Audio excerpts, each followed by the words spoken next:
life will sometimes throw you a curveball. And a curveball is one of the hardest things to hit because it changes directions right before it comes your way. And so, like life, what you come to learn is that we can make our plans, but the Lord determines our steps. That's a quote from the Bible, but not a religious thing as far as going through life, having a direction, but then what you thought was an answer turns into a problem. You have to change course. Or the other part of life is indecision. You're overwhelmed, you don't know where to start, and you're looking for direction. People who are lost in life and overwhelmed, depression, anxiety, and all this energy that you can't focus, it just eats you alive. So what are we looking for? We're looking for the answer to all of our problems. And where do you look for them? Well, you look for them on the Inspirational Nomad channel. Every night I go live, members only chat. I appreciate those who are members. You come in, talk about life.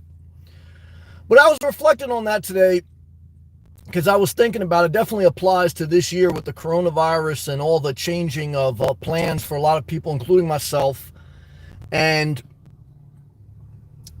in life, it's a major thing. Try to figure out what's next. How do you solve the problem of your life?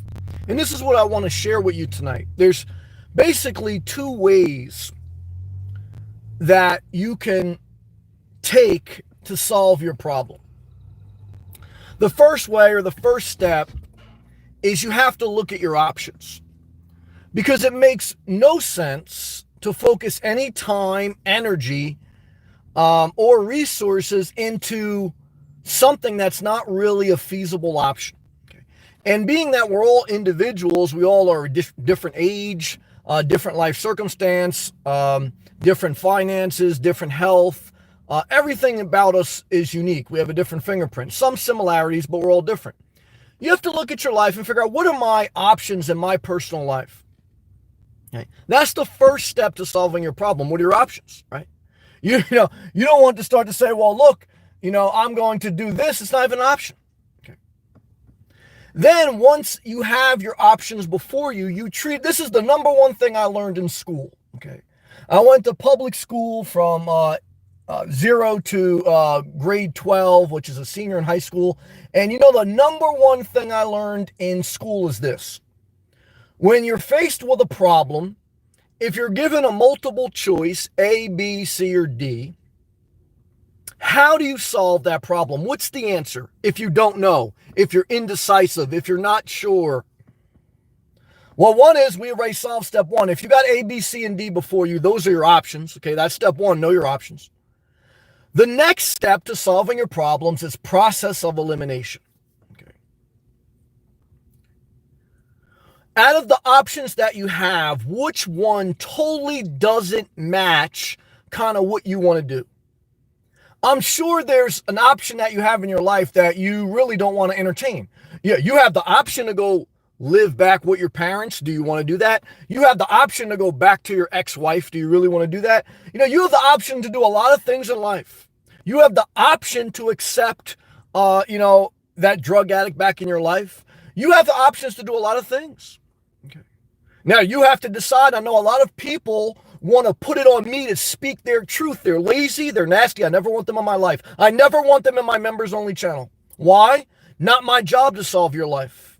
The answer to your problems lies within you doing the work. And if I say leave your spouse, divorce them, and never look back, that's what I say. If you say you want to stick it out, be bitter, and hope that I convey to your wishes, get the hell out of here. People throughout life are trying to give you the answers, but all your answers are going to have to lie within you, because you have to take accountability whether they go right or wrong. Okay. Do the research, get people's input, but make your own decisions. What are your options? What options are really, they're feasible, but they're not really what you want to do? Eliminate them. Out of your 4 options, let's say you got 4 options, there's probably only 2 that really, only a couple, 1, 2, maybe 3 that really fit into the niche of the next step of what you're trying to accomplish with your life. What are you trying to accomplish with your life? Are you trying to downsize? Are you trying to divorce? Are you trying to buy a house? Are you trying to get your health together? What are you trying to do? And if you don't know what you're trying to do, then you're just watching this for entertainment. Just sit back and smoke your weed or eat your Chipotle.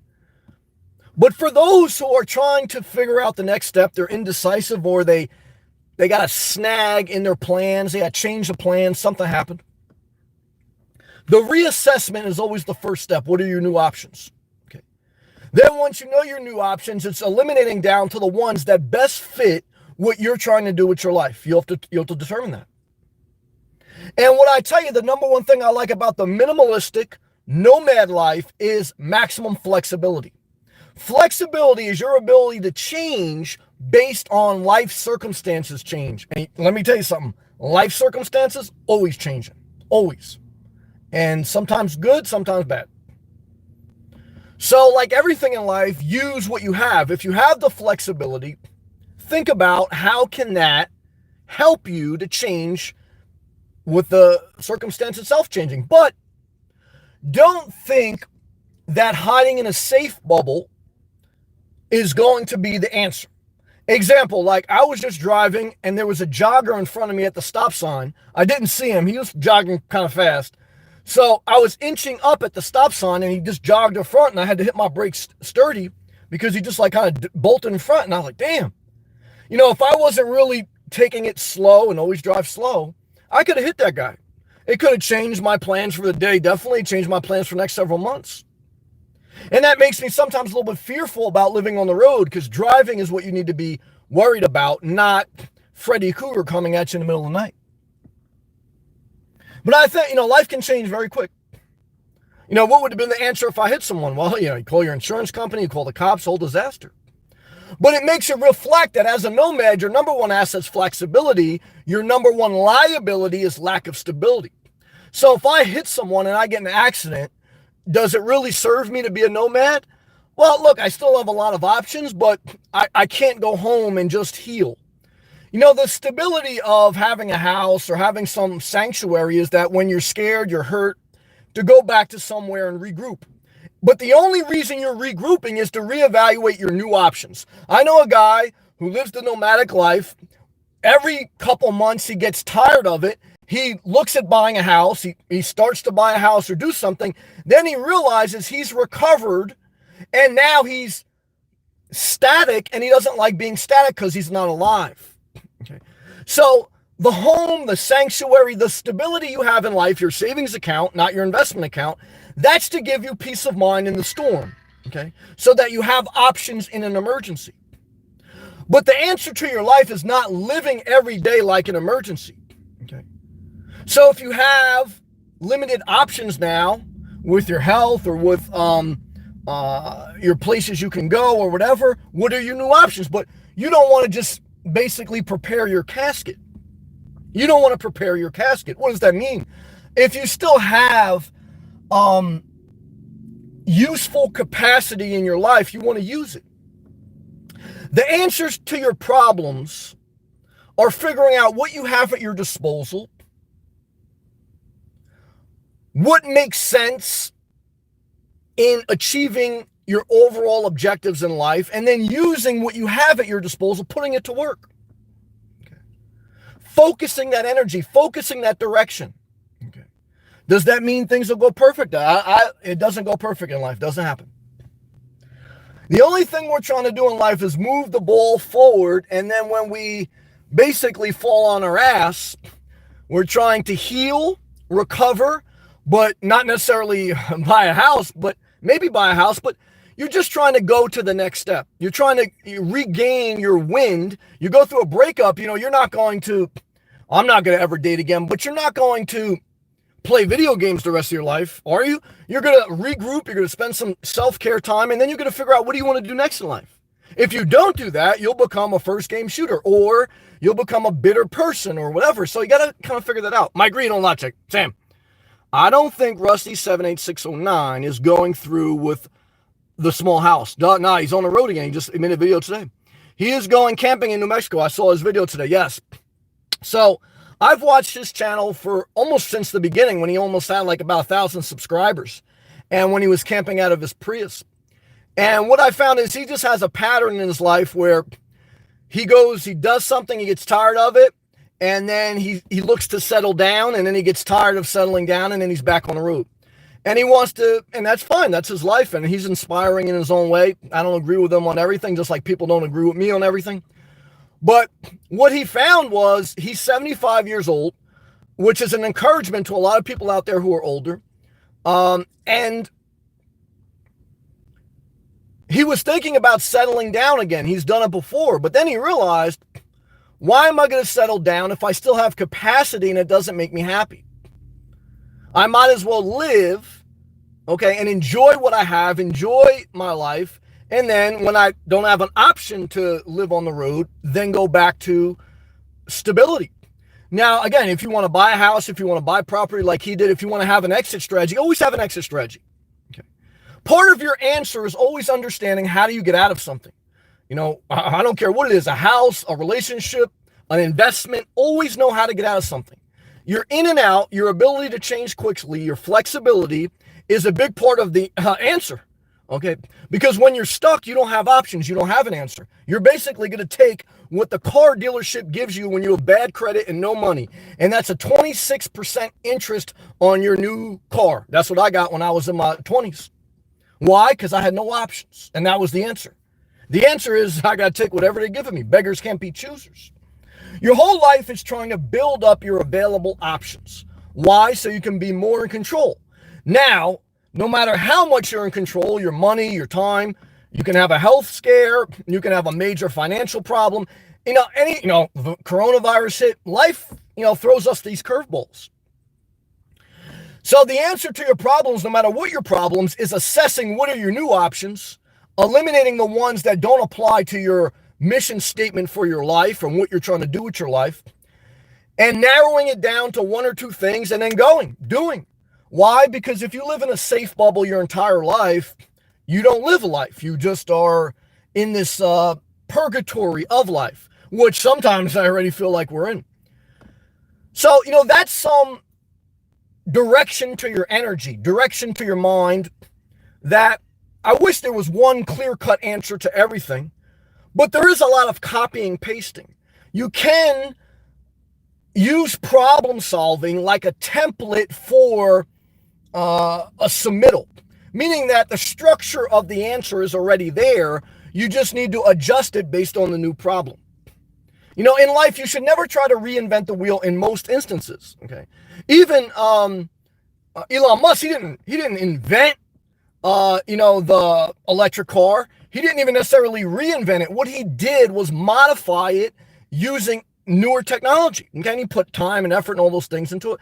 And whatever you do in life, same thing with SpaceX. He didn't invent space travel. He modified it. Okay, so, look, guys, indecision is a big part of life. It's a big hurdle. It's a big obstacle.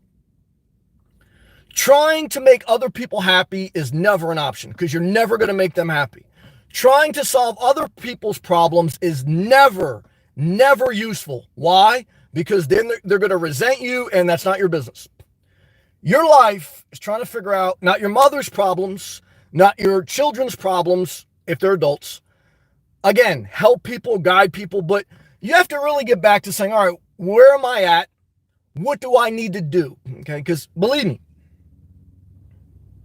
there's a lot of life that's resistance of your own thoughts crippling you. What does that mean? Monsters live in our head, not in our bed. And I struggle with this at times too. It's all the worries and the stresses of life are accumulating in our mind through our experiences, and it paralyzes us. It freezes us. And we have to look at what can we actually do, okay? Now, and then evaluating the risk. Okay, and then look, you have to take some risk in life. Calculated, mitigated, but some. And you got to move forward. And that's life, guys. That's the message tonight. I rolled down my windows, Mike Reed. Appreciate you joining, brother. Shout out to everyone out there doing the best they can. And that's all we can do, guys. That's the world we live in. Constant adaptation.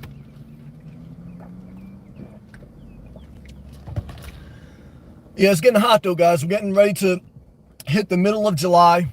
middle of July to the end of August, guys, height of the summer. My nomads, this is when we suffer, unless you're in the mountains somewhere. This is when you reevaluate. Do you want a home base for later in life? But like I said, like Mike said, we know a guy, 75. He's got a home base, but he decided he wants to hit the road again. Why? He wants to be alive. So is there one answer? There's not one answer. There's not one answer. It's just not the way it is. The seagulls are looking at me for an answer. Are they looking at me for philosophy? No, they want a piece of bread. They want some food. Okay. Am I mad at them? No, I'm not mad at them. But that's it, man. Shout out to Mike Reed, man. Hey, man, how's everything going with you, man? How's the journey? And that's it, man. I'll see if anybody else wants to join the membership chat. Anyone wants to add anything. If not, I'll wrap it up, man. Why? Because you just got to keep pushing forward one day at a time, one step at a time, guys. That's all we can do. Mike, I'm good. Good, brother. Good. Yeah, like I say, other than the heat kicking up, and it'll start kicking up really next week. Other than that, everything is good on my end. I think I'm out of a little bit of a funk I was in and just trying to evaluate from there. Mike, Tuesdays are just blah. Yeah, that's true. There was, I had a couple of challenging parts of the day, but overall, at least it wasn't bad. So you're just trying to avoid the disasters in life. But, like I say, I think overall I feel good. Life has its waves, its good and bad moments, high tide, low tide, happiness, sadness, all those things. But I think overall I'm in a good zone as best I can be. Get through the height of the summer, see where things are in the fall. I know you were talking about last night how the coronavirus cases are really escalated in Florida. So we'll see. I mean, I'm hoping that clears up somewhat by the fall when I go down. I hope it doesn't get worse, because then it'll be a disaster. I definitely don't want to stay up north in the winter. Definitely not. So, but yeah, I mean, I saw in some parts that I go to Florida, I saw they were protesting even yesterday that certain people just don't want to wear masks. But I will say that certain people, even like Rusty, he's wearing a mask now. Why? I didn't think it matters, but I guess it does matter. Like, some people have to see the president wearing a mask. Some people have to see the visual leadership. Because Rusty, if you watch him, he's a conservative. I'm more of a progressive. So to me, I had no problem wearing a mask from the gate. Just is what it is. But for him, seeing the visual of Trump wearing the mask and getting that direction, I think he's willing to accept it now. And he's seeing the cases rise in Texas factually more than any other state. Texas and Florida are huge right now. So, New Mexico is more liberal. That's why I know he was frustrated too in the beginning. That's why he left New Mexico a little bit. But, like I say, each state has its own personalities, its own issues, its own problems. New Mexico, a lot of poverty in New Mexico. It's really a barren land. But also in the parts of Texas he's at, there's also a lot of poverty too. So look, the more outskirts of any country, I can go to outskirts of New Jersey, outskirts of Pennsylvania, outskirts of Florida.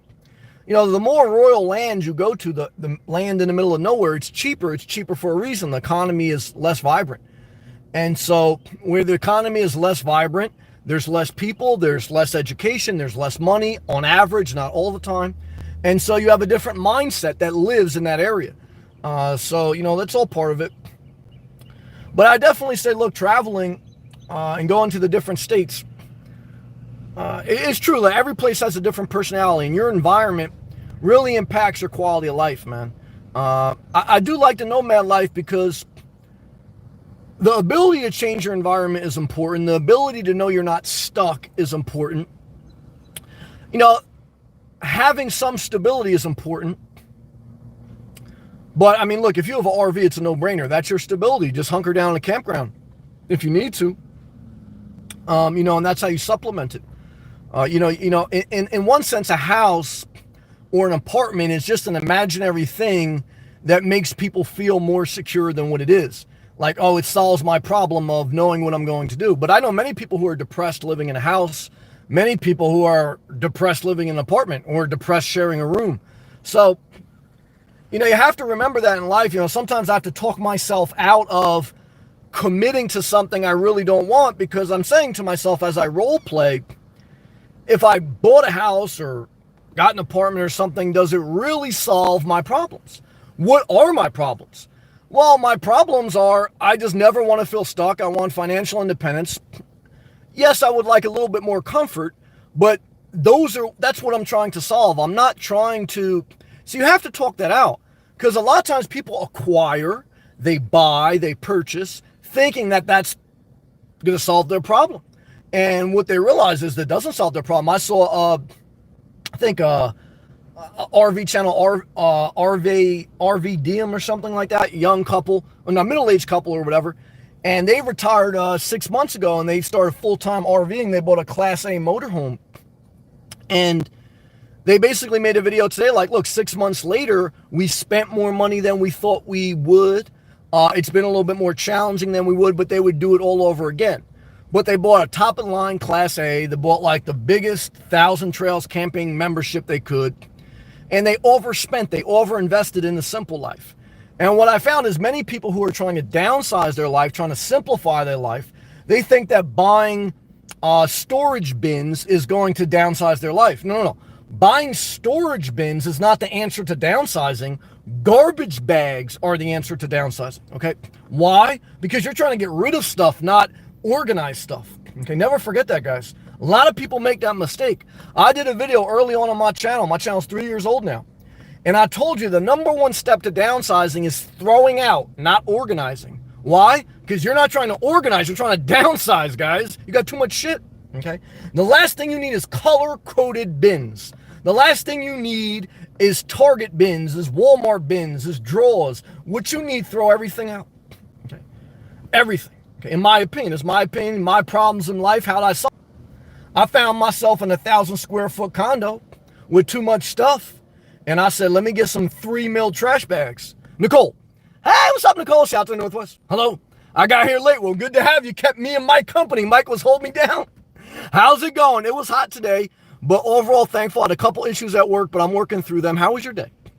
I will have to watch from the beginning. Well, I appreciate you joining. Sometimes, it's like, I was going to join tonight, but I'll just keep doing me. Thank you, Nicole. I appreciate you. Mike, I was watching Trent and Allie. I don't know them, but I can care less about them building a house. Oh, they're building a house?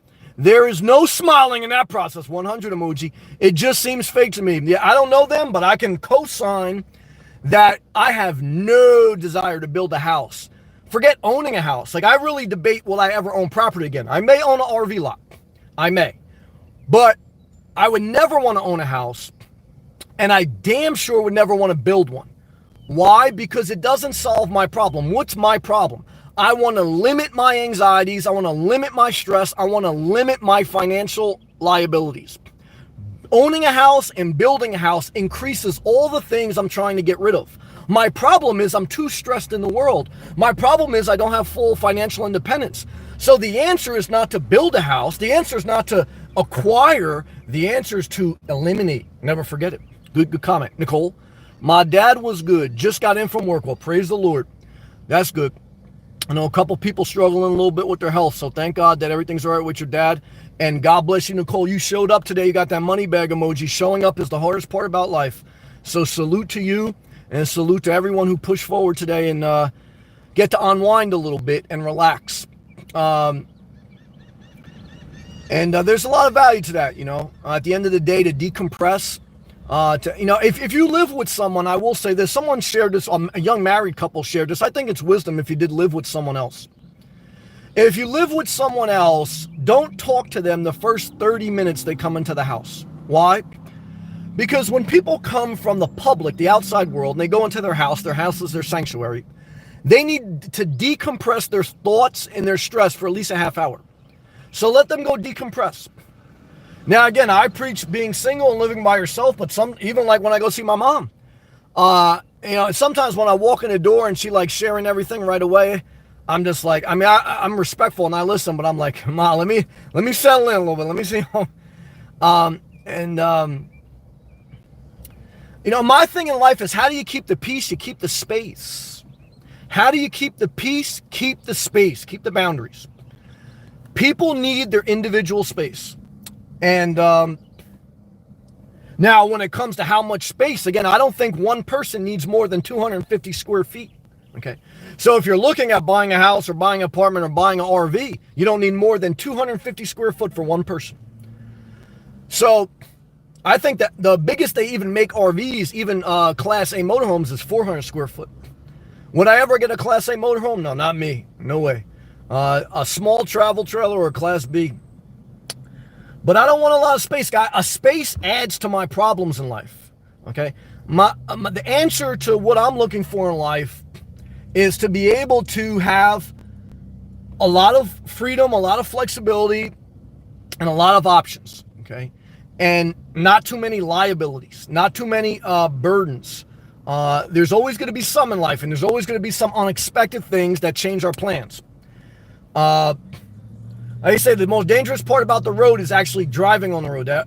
Today when I almost hit that guy who was jogging, it kind of woke me up. I said, Sam, life can change quick, guys. So we have to be very cautious in some things. That's true. But again, shout out to Nicole, shout out to Mike Reed, shout out to all my members that didn't get a chance to join.